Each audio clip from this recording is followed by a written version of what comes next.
Assalomu alaykum barchaga. Men ismim doktor Jamshid. Ushbu videoda sizlarga qandli diabet to'g'risida bir qancha muhim ma'lumotlarni berib o'taman. Qandli diabet keyingi paytlarda insonlar orasida keng tarqalib bormoqda va insonlarning hayotini qisqarishi uchun sabab bo'ladigan eng muhim kasalliklardan biriga aylanib qolmoqda. Xo'p, saharli diabet yoki qandli diabet deb nomlangan ushbu kasallik o'zi nima va uni qanaqa turlari bor? Ushbu kasallikka chalinmaslik uchun nima ishlarni qilsa bo'ladi degan savollarga ushbu videoda javob berishga harakat qilaman. Qandli diabet o'z nomidan kelib chiqib turib, qandni, ya'ni meditsina tilidagi glyukozani metabolizmini buzilishi bilan kelib chiqadigan yoki kechadigan jarayondir. Biz ovqat orqali turli xil mahsulotlarni qabul qilamiz. Shularning ichidan 3 ta asosiy energetik manba hosil qiladigani bular oqsillar, yog'lar va uglevodlardir. Oqsillar asosan sintetik funksiyalarni, hujayralarning bo'linib ko'payish vazifasini bajarishda muhim ahamiyatni o'zida tutadigan bo'lsa, yog'lar va uglevodlar bular energetik vazifani bajaradi. Ya'ni biz qanaqangi turdagi jismoniy harakat bilan shug'ullanishimizga qarab turib, yoki yog'lar yoki uglevodlar ko'proq miqdorda parchalanadi. Mana shu uglevodlardan bevosita qonda eng ko'p aylanib yuradigani bu glyukozadir. Glyukoza. Jismoniy harakat normal bo'lishi uchun, barcha to'qima va organlar o'zining funksiyasini yaxshi bajarishi uchun bizda glyukozani hujayralarning ichiga kiritishimiz kerak bo'ladi. Ya'ni glyukoza mana shu hujayralarning ichiga kirsa, hujayraning ichida energiyaga aylanadi va ushbu energiyadan foydalanib muskullar qisqaradi, endokrin organlar o'zining funksiyasini bajaradi. Jigar, taloq, buyrak va hokazo organlarning hammasi o'zining funksiyasini ta'minlash uchun kerak bo'ladigan energiyani glyukoza orqali hosil qiladi. Va ushbu glyukoza biz ovqat orqali iste'mol qilgan mahsulotlardan, ya'ni uglevodlardan olinadi. Uglevodlar bir qancha turlarga bo'linadi. Bular oddiy uglevodlar yoki monomerlar. Bular fruktoza, glyukoza kabi har xil turlarga bo'lingan. Keyin disaxaridlar, bir qancha murakkab strukturali va polisaxaridlar, murakkab strukturali uglevodlar bo'ladi. Mana shu ozuqa mahsulotlari oshqozonga tushib, ichaklar orqali so'rilishdan avval monomerga o'tkaziladi. Ko'pincha hammasi glyukoza hosil qilish bilan tugaydi. Kamdan-kam holatlardagina ular glyukozadan boshqa mahsulotlarga aylangan holatda so'riladi. Demak, biz ovqat iste'mol qildik va glyukozaning qondagi miqdorini oshirdik. Endi glyukoza jigarga, muskulga borib, o'sha to'qima hujayralarni energiya bilan ta'minlash uchun ichkariga kirish kerak. Mana shu ichkariga kirishi uchun hujayraning devorida maxsus kanallar bo'ladi. Mana shu kanallarni aktivligini bizda insulin deb aytadigan mahsulot yoki endokrin me'da osti bezidan ishlab chiqariladigan gormon bajaradi.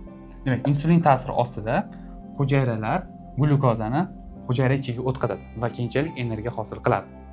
Bordi-yu, mana shu insulin miqdori kamayib ketsa yoki insulin o'zining effektini mana bu retseptorga ko'rsata olmaydigan bo'lsa, unda glyukoza hujayra ichiga kira olmay qoladi va buning natijasida glyukozaning qondagi miqdori ortib ketadi. Ya'ni qandning miqdori plazmada ortib, endi u boshqa yo'llar bilan organizmni tark etishni boshlaydi. Shulardan eng muhim va eng keng tarqalgan yo'l usuli bu siydik orqali mana shu glyukozani chiqarib yuborish. Siydik orqali glyukoza chiqib ketganda biz siydik analizini topshiradigan bo'lsak, umumiy siydik tahlilini amalga oshiradigan bo'lsak, unda biz glyukozani topishimiz mumkin bo'ladi. Normal odamda glyukoza yoki mana shu qand siydik orqali tashqariga chiqarilmasligi kerak. Bordi, uni miqdori ma'lum bir ko'rsatkichdan ortib ketadigan bo'lsagina bizda siydikda glyukoza paydo bo'la boshlaydi. Shuning uchun ham mana shu qandli diabet kasalligiga qandli diabet deb qo'yilgan sababi siydikni ta'mi birmuncha shirin bo'lgan xossani o'zida olgan. Umuman olganda biz qandli diabetni qanaqa qilib kelib chiqish to'g'risida hozir ko'p tushunchaga ega bo'ldik. Birinchisi, demak, insulinni miqdori kam bo'lib ketishiga, ikkinchisi bu insulinga bo'lgan reaksiyani pastligi, ya'ni o'zining funksiyasini insulin bor bo'lishiga qaramasdan yaxshi bajara olmasligi. Va natijada oxir-oqibat bizda glyukozaning miqdori ortib ketdi. Qaysi sababga ko'ra bizda glyukozaning metabolizmi mana shu almashinuvi buzilishiga qarab turib, qandli diabet ikkita guruhga bo'linadi. Qandli diabetning birinchi tipi, bunda insulinning miqdori kamayib ketadi yoki yo'q bo'ladi. Bunga sabab me'da osti bezini immun hujayralari tomonidan yo'q qilinishi. Va bu asosan 30 yoshgacha bo'lgan odamlarda ko'p kuzatiladi. Endi ikkinchi tipi bu insulinga bo'lgan sezgirlikni kamayib ketishi, ya'ni rezistentlikni paydo bo'lishi. Insulin rezistentlik. Mana shu insulin rezistentlik holati 90-95% qandli diabetning sababi hisoblanib, yoshi katta bo'lgan odamlarda, tana massasi ortiqcha bo'lgan odamlarda, metabolik sindromga uchragan odamlarda qandli diabetning asosiy sababi bo'lib hisoblanadi. Qanaqangi belgilar qandli diabet kelib chiqishi mumkinligiga ishora qilishi yoki qandli diabet borligiga ishora qilishi mumkin. Bulardan birinchisi bu insonni ko'p siyishi. Bunga sabab glyukoza siydikda paydo bo'lganda o'zi bilan suyuqlikni ham tortib ketadi va buning natijasida ko'p miqdorda siydik ajraladi va inson hojatxonaga ko'p qatnashishga shikoyat qiladi. Inson ko'p suyuqlik yo'qotganligi tufayli u ko'proq suyuqlikni iste'mol qilish xohishi paydo bo'ladi. Bundan tashqari glyukozaning miqdori plazmada yuqori yoki qonda yuqori bo'lganligi uchun uni ma'lum bir miqdorda suyultirishga undaydigan reaksiyalar shakllanadi. Buning natijasida inson ko'p suyuqlik iste'mol qiladi. Bu kunduzi bo'lishi mumkin, kechqurun bo'lishi mumkin. Va keyingi sabablardan biri bu mana bu glyukozani energiya sifatida ishlata olmaganligimiz tufayli hujayraning ichiga boshqa mahsulotlardan energiya hosil qilinadi. Ya'ni misol uchun yog'lar parchalanishni boshlaydi. Yog'lar parchalangandan keyin inson tana massasini yo'qotib, ozish holati yuzaga keladi. Yana keyingi non-spesifik belgilardan biri, ya'ni shu belgi bor, lekin u qandli diabet deb aytib bo'lmaydigan belgilardan biri bu holsizlik va kuchsizlik hisoblanadi. Nima uchun bu holat yuzaga keladi desak, glyukoza hujayraning ichiga kira olmadi va hujayraning ichida endi energiya yo'q. Shuning uchun odam o'zini kuchsiz his qiladi va bu ham qandli diabetning ilk belgilaridan biri bo'lishi mumkin. Xo'p, endi biz siz bilan aytdikki, mana shu qandli diabet holatida glyukozaning miqdori plazmada ortib ketadi. Lekin u qancha ortib ketishi kerak, normada qancha bo'lishi kerak degan savolga ham javob berib o'tmadim. O'zi tibbiyot klinikalarida yoki tibbiyot muassasalarida glyukozaning miqdori qonda tekshiriladi va venoz qondan ko'pincha tekshiruv amalga oshiriladi va tekshiruv asosan qorin och bo'lgan holatda, ertalab nonushta qilmagan holatda tekshiriladi. Va mana shu paytda glyukozaning miqdori 6.1 millimol litrdan kam bo'lsa, bu norma deb aytiladi.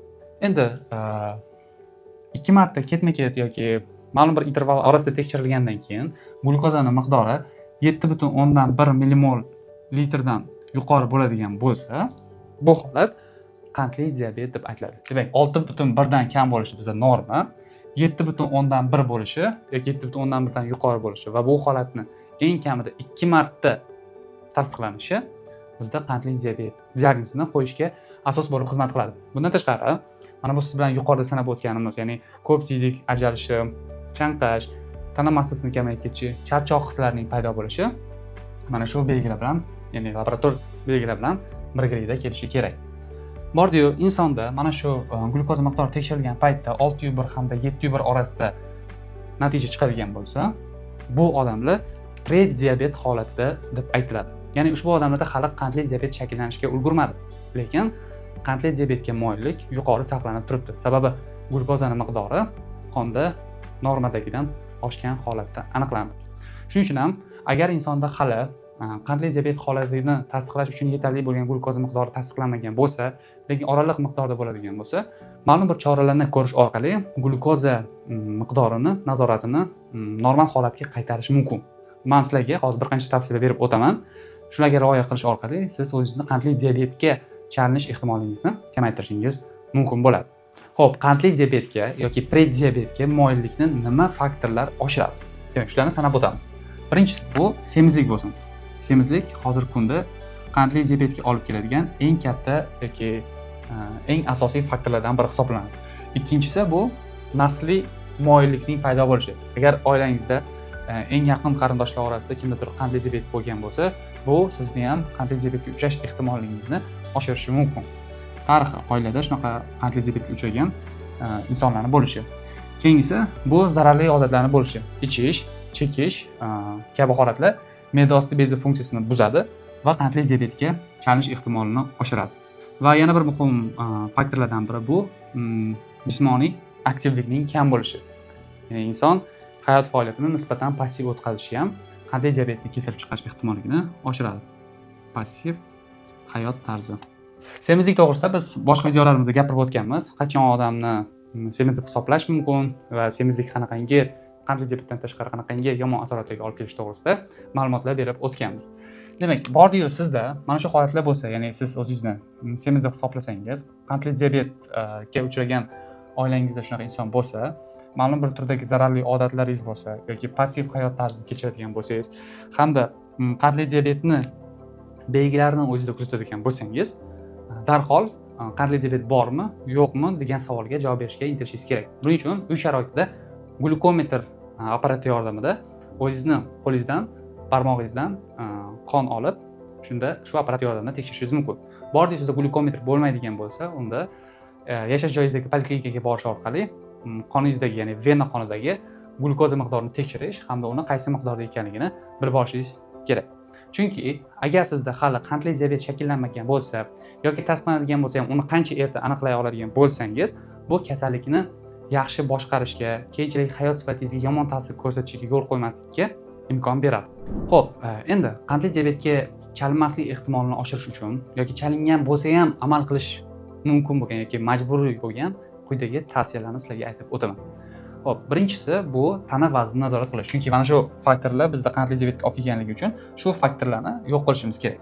Demak, semizlikdan qutulishimiz kerak. Asta-sekinlik bilan tana massasi yuqori bo'lsa, uni kamaytirishimiz kerak. Bunga qanaqa qilib erishamiz desa, ikkita yo'l orqali. Birinchisi sog'lom ovqatlanish.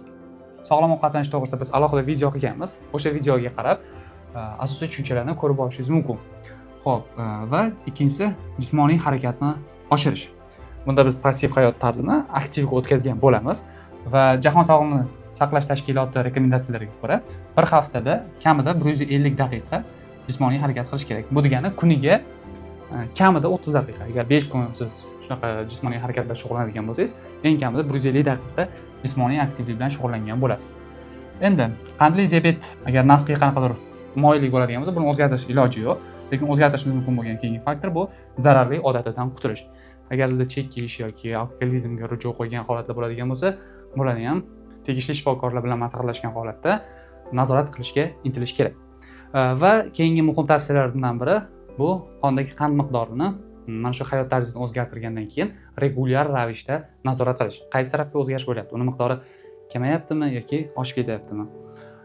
Va keyingi parametrlardan biri bu qon bosimini nazorat qilish. Chunki qon bosimini nazorat qancha oshishi qandli diabetni shuncha keltirib chiqarish ehtimolligini oshirish bilan korrelyatsiyalanadi. Ya'ni qon bosimi yuqori bo'lgan odamlarda qandli diabetning rivojlanish ehtimolligi ham yuqori bo'ladi. Va nihoyat keyingi ko'rsatkichlardan biri bu qondagi yog'lar miqdorini tekshirib turish.